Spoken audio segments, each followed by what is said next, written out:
ఈ గుళ్ళలో మెట్లు కడగటాలు, పసుపు కుంకాల మెట్లుకు పూయటాలు, లేదా పాప పరిహారాలు, ప్రాయశ్చిత్తాలు, అంతే కదా. పాపాలు ఎవడు చేస్తే వాళ్లే ప్రాయశ్చిత్తం చేయాలి కదా. అదే దాని అర్థంగా కనపడుతుంది.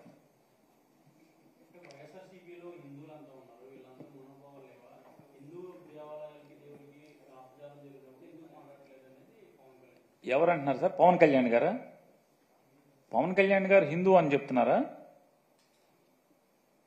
ఏమండి హిందూ అంటే? ఆ మధ్య భీమవరంలో ఎప్పుడో నేను బ్యాప్టిజం తీసుకున్నా అని చెప్పారు, ఆయనేనా? కాదండి, భీమవరంలో బ్యాప్టిజం తీసుకున్నానని చెప్పారు, వారేనా? పవన్ కళ్యాణ్ గారు. ఆ పవన్ కళ్యాణ్ గారు, ఈ పవన్ కళ్యాణ్ గారు ఒకళ్ళేనా?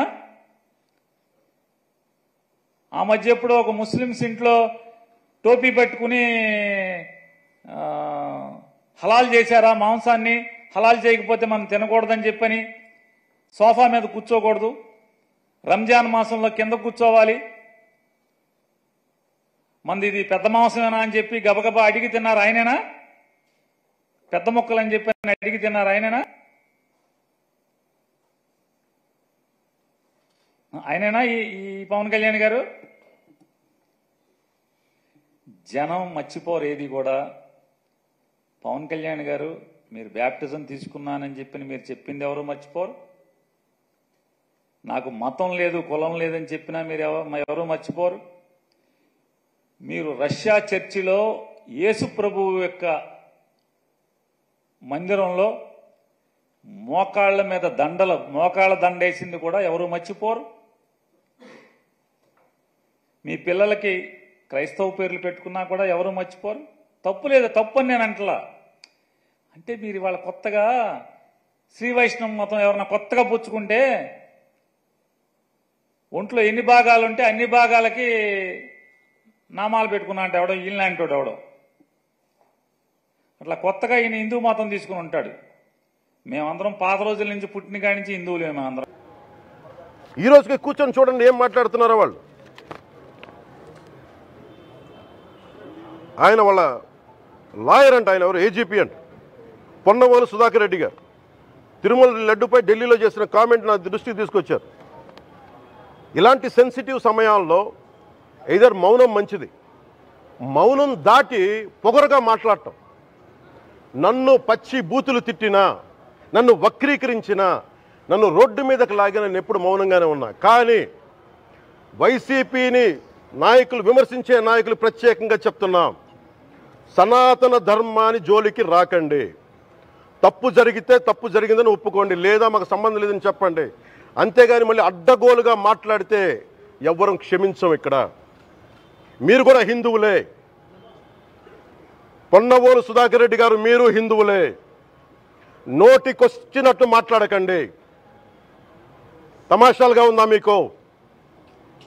సరదాలుగా ఉన్నాయా? మొన్నటికి మొన్న ప్రకాష్ రాజ్ గారు మాట్లాడారు నా మీద. అరే నేను మాట్లాడుతుంది ఒక హిందువులు అపవిత్రం గురించి మాట్లాడుతున్నాను. ఇందులో ప్రకాష్ రాజ్ గారికి సంబంధం ఏంటి? ఇందులో నేను ఇంకొక మతాన్ని నిందించానా? ఇస్లాంని నిందించానా? క్రిస్టియానిటీని నిందించానా? అపవిత్రం జరిగింది, ఇలా జరగకూడదు, ఫుడ్ అడల్టరేషన్ జరిగిందని మాట్లాడుతుంటే దీన్ని గోల చేయకూడదంటావు. అంటే తప్పు జరిగినప్పుడు మాట్లాడకూడదా? ఒక అపవిత్రం జరిగితే మాట్లాడకూడదా? దేవతా విగ్రహాలను శిరచ్ఛేదం చేస్తే మాట్లాడకూడదా? ఏం పిచ్చి పట్టింది ఒక్కొక్కళ్ళకి? ఎవరి కోసం మాట్లాడుతున్నారు మీరు? ప్రకాష్ రాజ్ కూడా చెప్తా ఉన్నాను, నాకు మీరంటే గౌరవం, I have extreme respect for you. కానీ when it comes to secularism, Prakash Raj గారు, it's a two way, not one. I have extreme respect for you, you know that. మీరు secularism is all, it is not way. హిందువుల మీద దాడినప్పుడు వచ్చి మాట్లాడటం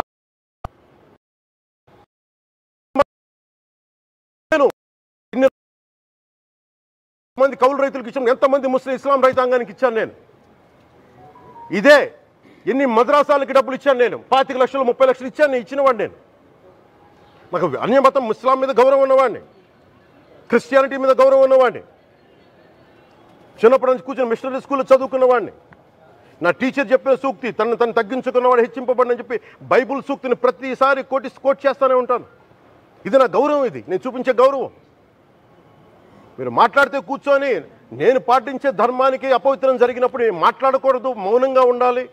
సెక్యులరిజంకి విఘాతం అంటే ఏంటి? సెక్యులరిజంకి విఘాతం నా ఇంటి మీద దాడి జరిగినప్పుడు నేను మాట్లాడకూడదా? నా ఇల్లు 10 మందికి ఆశ్రయం ఇస్తుంది. నా సనాతన ధర్మం అన్ని ధర్మాలకి ఆశ్రయం అయితే దానికి దాడి జరిగినప్పుడు, దాని మీద అపవిత్రం జరిగినప్పుడు దానికి కూడా మాట్లాడకూడదంటే ఏం మాట్లాడాలి మీతోటి? ప్రకాష్ రాజ్ గారు, you have to learn your lessons. I respect you. It's not just Prakash Raj Garu, all the people who thinks in the name of secularism, you're going haywire. Let me tell you guys, we are extremely hurt. Don't make a mockery out of our sentiments. We are deeply, deeply hurt. It's not fun for you, maybe it might be fun for you. It is not fun for us. It's a deep anguish, deep pain. Don't you ever forget. Before you come and think 100 times and talk about Sanatana Dharma. Enough of this. చాలు. ఇష్టానికి మాట్లాడుతూ ఉన్నారు సనాతన ధర్మం మీద. అయ్యప్ప స్వామి మీద మాట్లాడతారు, సరస్వతి దేవి మీద మాట్లాడతారు. అల్లా మీద మీరు మాట్లాడగలరా? మహమ్మద్ ప్రవక్త మీద మీరు మాట్లాడగలరా? జీసస్ మీద మీరు మాట్లాడగలరా? అందరూ కూర్చొని సనాతన ధర్మం మీద, వినాయకుడి మీద జోకులు వేస్తారు, దుర్గాదేవి మీద జోక్స్ వేస్తారు, సరస్వతి దేవి మీద జోక్స్ వేస్తారు. మా మనోభావాలు గాయపడవా? మాకు బాధ ఉండదా?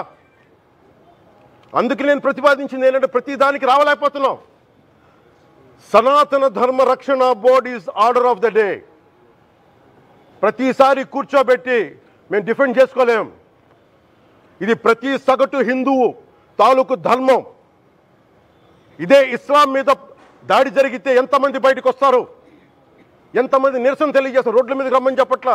కనీసం మీకు కోపం కూడా రాకపోతే మేము ఏం చేస్తాం? గుడికి వెళ్ళే ప్రతి హిందువు బాధ్యత కాదా ఇది? నా ఒక్కరి బాధ్యతైనా, మా బాధ్యతైనా, మీది కాదా? ధర్మాన్ని మీరు పరిరక్షించరాదు, మీ బాధ్యత కాదా? ఈయన పొన్నవోలు సుధాకర్ రెడ్డి గారు మాట్లాడేది, పంది కొవ్వు చాలా ఖరీదైంది, ఆ కొవ్వు లడ్డు నెయ్యితో ఎలా కలుపుతారు? నెయ్యి 300 రూపాయలు ఉంటే పంది కొవ్వు 1200 రూపాయలు. బంగారంతో రాగి కలుపుతారా? ఇత్తడిలో పుత్తడి కలపరు. చెంబు తయారులో ఎవరైనా బంగారం కలుపుతారా? మదమెక్కిన మాటలు పొన్నవోలు సుధాకర్ రెడ్డి గారు. మదమెక్కి వస్తే ఇట్లాంటి మాటలే వస్తాయి.